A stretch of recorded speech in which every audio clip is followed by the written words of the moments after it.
you Earth Defense Force 2017 fans. No, seriously. Why else would you be watching this? Okay, fine. Hello, all you Killing Giant Insect fans. There. Is that better? Okay, good. Moving on. D3 publishers have brought us the sequel to Earth Defense Force 2017, properly titled Earth Defense Force Insect Armageddon, now with more ends. For those of you unfamiliar with the game, imagine that this... There may be more giant spiders coming into the world. They may even be hatching from their eggs in some remote spot right now. Do you realize how easy it would be for them to overcome us humans? And this... Ever imagine? Here it comes!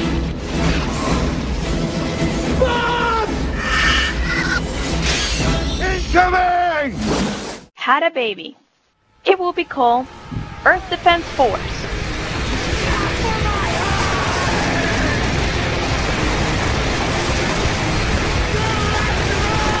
It's a third-person shooter where your goal is to kill as many insects as possible in order to save humanity.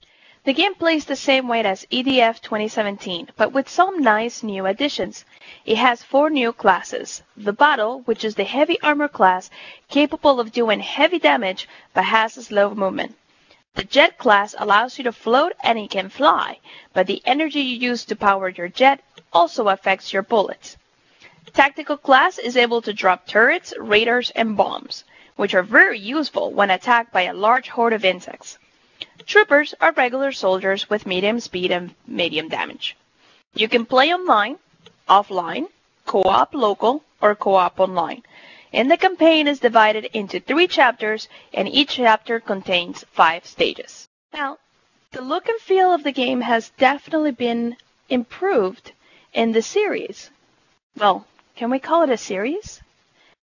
There's only 2. Anyways, it's definitely improved with shadows, nice rendering and textures visible on the buildings as well as the army guys and the insects. The insect modeling has been kicked up a notch and they have made a few visual changes as well. Not to worry, the insects still explode with this satisfying green goo all over the floor. The alien ships have a Cylon technology sort of look, very much like a Battlestar Galactica ship. And they kind of fly in the same manner. The characters that you play can be slightly customized with different colors and armors, allowing me to be able to play a purple soldier. I wonder if I like purple. The game possesses some really interesting weaponry, being the BX-18 Funbisco H, got a long and a little bit difficult to pronounce. It's a submachine, one of my favorites, and it is my favorite because it's capable of shooting short bursts of 3 bullets at a time with humming bullets, giving you a small advantage against flying enemies. The guns was not effective with ground enemies, but it was possible to kill them even with it. As you level, you find updates to your weapons, making them that much more fun to play with. One of the new enemies we encounter in the game is a tick. The tick looks like if you grab a Gears of War tick and the Halo Flood, and you have an EDF tick.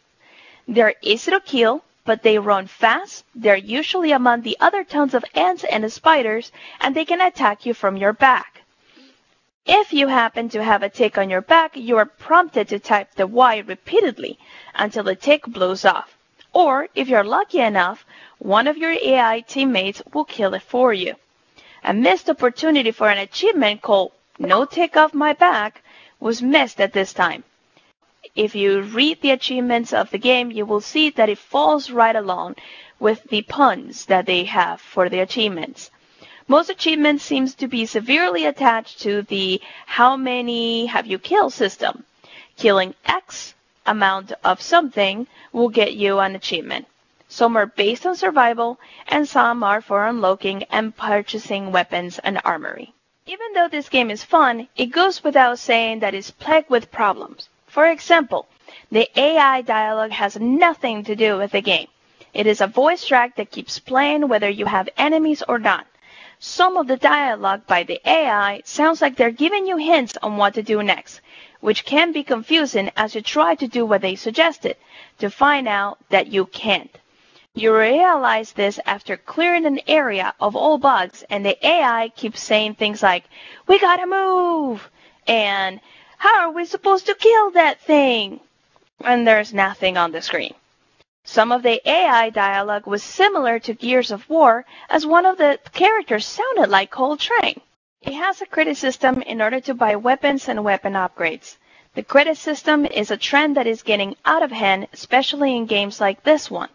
A simple unlocking of the weapons without the credit system would have fit better with the overall theme of the game. Having a credit system was just completely unnecessary, since in order to get higher weapons, you had to level your character. Once you get there, you had to have enough credits. I am sure that this was to create some sort of balance, but it would have been simpler to just have the higher weapons available to higher level characters. Using the jet class did not seem to bring any kind of advantage. I tried going up a building, but the AI loves to shoot down buildings, and they come down fast. You can't shoot while you're flying, and when you stop flying, you don't float back down. You actually drop, making the whole experience frustrating. The turrets in the tactical class seem to love shooting buildings. At the first, I thought it was trying to shoot an enemy near or behind the building, but once I clear the stage, the turret just keeps shooting them down.